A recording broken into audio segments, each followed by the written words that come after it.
This last unit deals with making MOSFETs smaller, shrinking them down so that you can get more devices on a chip, and where we're heading technology-wise and what kind of roadblocks we're running into.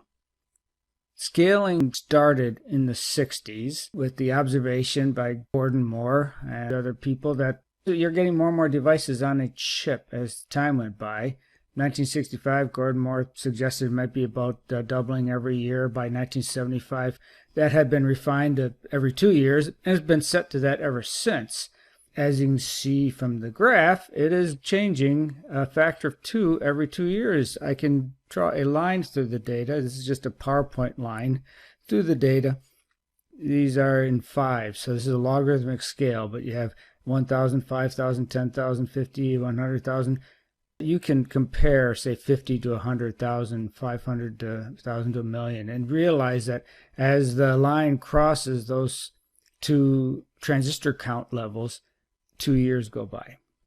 It's a straight line on a semi-log graph, which you need to recognize as exponential. When you have a logarithmic vertical scale and a linear horizontal scale, and you see a straight line, that's when you have exponential growth. The term exponential is often used colloquially in an inappropriate, mathematically inappropriate way. That's what it technically means. I want to make a comment about Moore's law, and that is a goal. And the data that you're looking at here is not from prediction, it's historical data. Moore said a factor of 2 every 2 years, and that became adopted by the industry as a moving target. And so for several decades, the industry has been laying out goals through the International Technology Roadmap for semiconductors of doubling the device count on a per unit area every 2 years. What you see in this graph isn't prophecy, it's evidence of successfully setting goals and meeting them. And that's why Moore's law really isn't a law. It's not a law of nature. It's really a goal. It's a scaling goal. It's pictorially depicted here. This device gets smaller. It's changing the size of devices. Aspect ratios are kept the same, and device performance metrics are maintained. And that allows you then to have more devices on a chip. Some performance metrics actually improve when you shrink the device.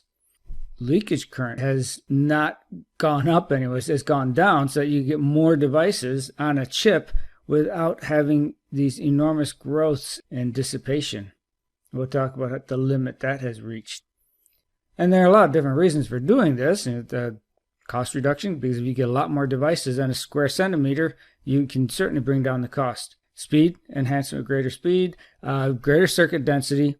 This is a big one here. Another motivation of scaling has to do with power consumption. You might worry that the power consumption is going to go way up as you put a lot more devices in there, but it stayed pretty level for decades.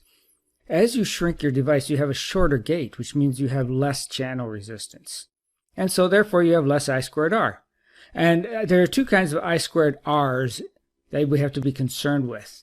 One is when the MOSFET is on, and one is when the MOSFET is off. It's on when the gate is biased so that you have an inversion layer and therefore high current passing from drain to source. It's off when the gate is not biased so that your inversion layer has gone away and you, in principle, hopefully don't have any current going from the drain to the source, but you do have some because you have two different potentials, drain and source, and you have stuff in between. Therefore, there's current. And that current is the leakage current of a MOSFET. And it's what's really going to bring a slowing down of this factor of 2 every 2 years growth that we've been enjoying. On the course website, I put a link to wikichip.org, which chronicles the year-by-year improvements of the semiconductor processes by dividing them into the technology nodes that the roadmap specifies. We're going to talk about technology nodes next time. And it chronicles it for several major manufacturers, Intel being, of course, one of them. And so I pulled from that website the gate length data for high-performance chips made by Intel over time. And you can see the gate length the distance from the drain to the source across the inversion layer is getting shorter and shorter and shorter as time goes on. Right now, it's kind of, as far as I can tell, stalled out around 10 nanometers, which we would have hit around 2017 or so, and that would be probably the 10 nanometer node. Somewhere up here around, I think it's by 22 nanometers, I think the node number stopped referring to the actual gate length. And we continue to say we have smaller and smaller technology nodes, but we're actually not making the gate length smaller. Samsung claims to be at 8 nanometers, and they got there quite a bit earlier. But this seems to be where we are, and we might be stuck here for a while without some other innovations. But then there's the question of, do you want it to get smaller? Is 10 nanometers about as small as you want things to get? Okay, what if we got down to 0.1 nanometer? How small can you make it? Ultimately, you can't get smaller than an atom, right? So we're going to hit a limit anyway. What's been going on over the decades has been a trade-off between these two currents when the MOSFETs are on and when they're off. And they have competing interests when it comes to the threshold voltage. So if I can direct your attention away from the dogs, everybody likes to look at dog pictures, to what's on the right of the screen. For on current, the objective is to rapidly charge all of the capacitances in the CMOS. And you need a very high on current to do that because you want to get those coulombs in there as quickly as possible.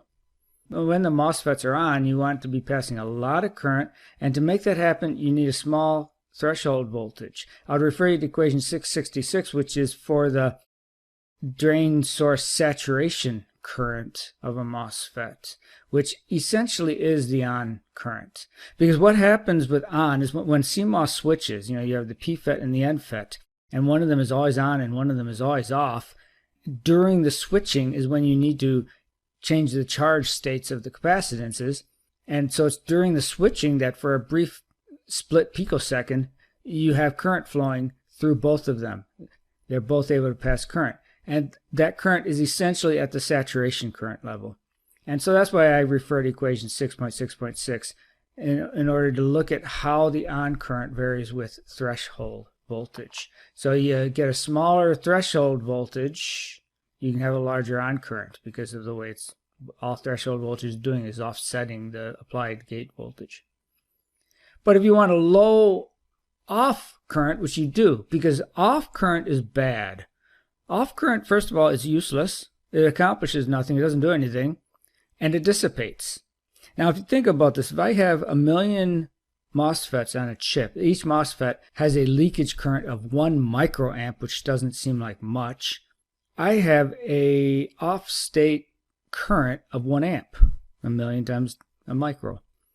And that's, of course, unacceptable. You can't draw an amp into a chip. It's way too much current. We need to keep those off currents really, really low. A microamp is too much. And that's worked out a little bit in Chapter 7, and we're going to spend a lot of time on it when we talk about subthreshold swing. We'll come up with this argument that the off current is proportional to 10 to the minus threshold voltage. If you have a large threshold voltage, you can have a small off current. So those are competing interests. The interest in having a high on current requires a small threshold voltage, and the interest in having a low off current requires a large threshold voltage. Now, keeping this dissipation during standby down was going okay over the decades until about 2006, where it started to go up. We started to see higher off currents. And to understand it, we need to first understand the scaling that was going on for several decades, called Dennard scaling, named after Robert Dennard. And what Dennard's argument was that the power dissipated in an integrated circuit per unit area will remain constant as you fit more transistors into that area. Because the transistors themselves get smaller and they have smaller channel resistance. The I squared R channel doesn't change. And so that worked out fairly well for a long time. And that allowed manufacturers to have integrated circuits with increasing circuit density without having their power draw go way up. And it kind of started to slow down that in 2006. That is, we started to see more power dissipated per MOSFET after that. And it's really due to that leakage current, which is the insidious problem then. As you make devices smaller and smaller, the leakage current is you're eventually going to start seeing increases in leakage current. We got to that point by that year. A result of that is that clock speeds slow down. More importantly, you can't have higher integration. So how do you get your chip smaller? You can't. So what do you do about it? You go to parallel processing. By 2006, we're seeing this rise in dual and quad core processors in order to address the problem of integrated circuits aren't getting smaller as fast as we were hoping they would if we could go forever with this. So that's a Dennard scaling, which a lot of people will use the expression that Dennard scaling is over, as it's broken down. At least it's slowed down, and it's not Dennard scaling anymore. It's a slower scaling. So where are we today with Moore's Law? You know, a lot of people like to say things like Moore's Law is dead, which makes great magazine copy. But Moore's Law, first of all, wasn't a law, it was a goal. And it's better to say that this goal is becoming harder to reach. Next lecture, we will deal with how the technology node, which is indicated with a number and a size nanometer. So you have the 20 nanometer, 18 nanometer technology nodes. And right now, you'll see the 10 nanometer technology node. And in the near future, we're going to see down to the 2 nanometer technology node. Those nanometers in the name of the technology node used to apply to the gate length, but not anymore. And so we'll talk about that next time, because the density growth basically has slowed down. So now we're no longer seeing a lot more MOSFETs per chip like we had been in the past. We're pretty much stalling out around 8 or 10 nanometers right now. And it's led by that leakage current, and it's just availability of gate and channel materials, but it's led by that leakage current. So the rest of Chapter 7 is going to spend a lot of time on leakage current, as well as what's next. Because new technologies, not the planar MOSFET, are going to be needed. And so right now, FinFETs are being employed in microprocessors, which are three-dimensional, not planar MOSFETs. And so we'll also have a lecture on FinFETs. But I'm talking about more revolutionary things. So physicists, put your hats back on, because you have to drive again. Spintronics, TFETs, quantum Well transistors. This is all kinds of things that we're going to see in a new generation of devices. I mean, spintronics is really revolutionary. It's not electronics, it's spintronics. It's all driven by the International Roadmap for Devices and Systems. You may have heard of IEEE's rebooting computing, which is what this is. And it relies on more than Moore's Law. So there's still Moore's Law, but it recognizes the fact that we're not going to keep increasing circuit density. So we have to look at other things. What can be done besides CMOS to have computer logic? What other architectures are there? What kind of external connectivity can there be? And what sort of emerging materials are there? High kappa materials, use of semiconductor chalcogenides. There's quantum computing. So the new roadmap incorporates a very broad thing. The old roadmap, the International Technology Roadmap for Semiconductors, which basically came to an end in 2017, was Moore's Law focused. It was, how do we get a factor of 2 more devices every 2 years? And that was the limitation of what that roadmap was doing. And this new roadmap is much more complex and creates a lot more opportunity for people from different disciplines to get involved in the future of integrated circuitry. So that's where we are today. And let's spend the rest of the chapter talking about the limits of current CMOS technology and some of these new ideas.